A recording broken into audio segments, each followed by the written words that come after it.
If I were to describe you a city that is known for being the most progressive city in terms of politics, technological innovation, and culture, in what is the most progressive region of that nation, you would think I would be talking about San Francisco from 2010 to 2020 and the West Coast as a whole. But the city I'm really describing to you is Detroit in 1960. This video, I'm going to talk about why San Francisco is at risk of becoming the next Detroit. San Francisco and Detroit have a lot more in common than you'd think. Detroit in 1960 was the center of technological innovation. You had the big three car companies who were the dominant providers of transportation across the world at this time. You had heavy machinery and physical manufacturing being where the technological innovation was in this era. And at its peak, 31% of all employment in Greater Detroit was tied to heavy industry and manufacturing. Factor for the fact that you had a lot lower rate of female participation in the labor force back then. The amount of the economy dependent on manufacturing was that much greater. And you also had even cultural developments, like the Motown soul music movement was based in Detroit. And Detroit had the highest GDP per capita of any metropolitan area in the United States in the 1950s, and was the fourth largest city in America and one of the fastest growing metropolitan areas of America up until 1960. That sounds similar to what's happened in the Bay Area today. San Francisco Bay Area has one of the highest GDP per capita of any metropolitan area in the world. It is the center of innovation, but instead of heavy manufacturing, the innovation in San Francisco is software. Over half of venture capital funding in the 2010s was from the San Francisco Bay Area.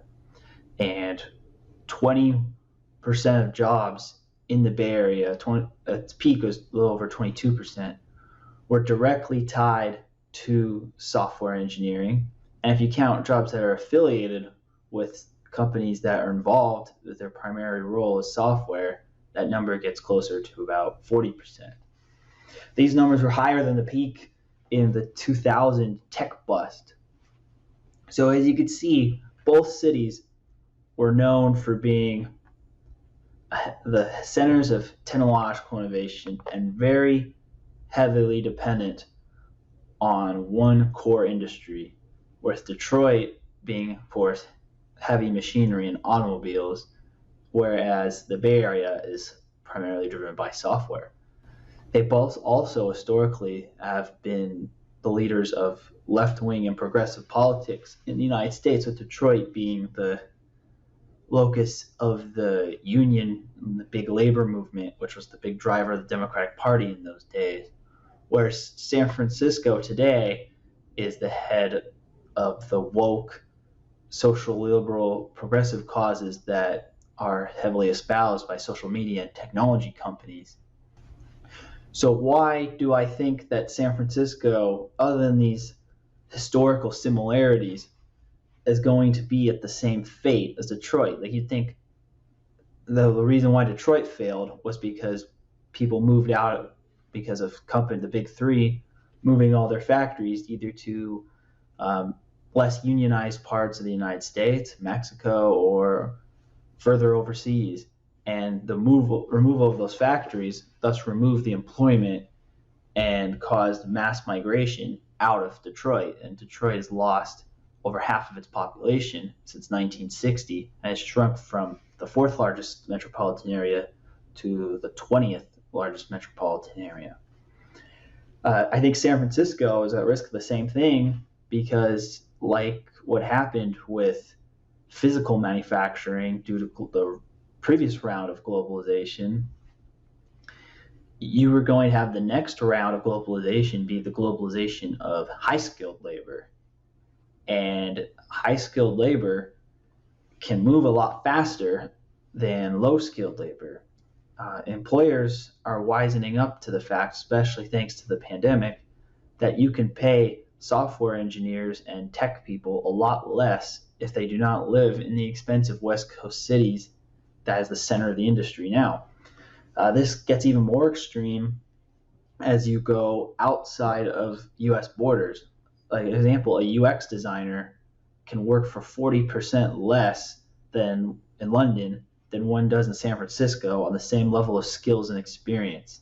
In countries such as Australia and Canada and Germany, you can see all kinds of tech jobs from project managers to software engineers, UX designers, etc., work for anywhere from 30 to 50% less than the equivalent level of education and skills as those who are in Northern California.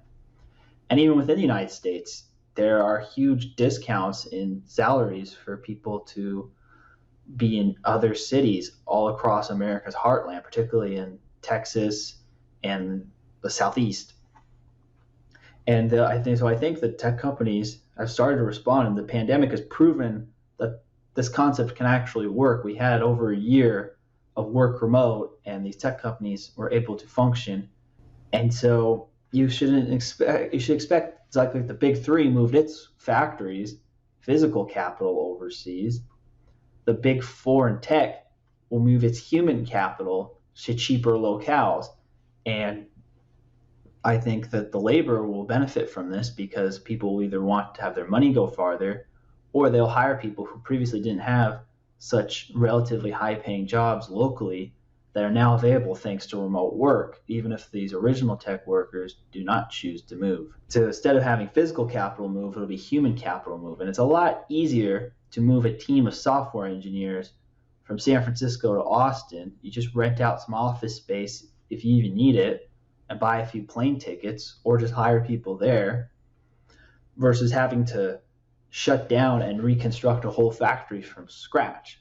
So Detroit lost 40% of its population in 30 years, from 1960 to, or 40 years, 1960 to 2000. You could easily see the same thing in the San Francisco Bay Area in half the time. Howbeit, when it came to Detroit, it had a much bigger dependency of manufacturing versus software in San Francisco. But the concentration for especially how diversified the global economy is today is more extreme than in just about any other city in the country. Many other West Coast cities such as Portland, Seattle, and San Diego, to a lesser degree, have similar extreme levels in technology and or software as a proportion of their jobs, particularly of higher and middle skill jobs that are needed to afford the housing prices of those metropolitan areas.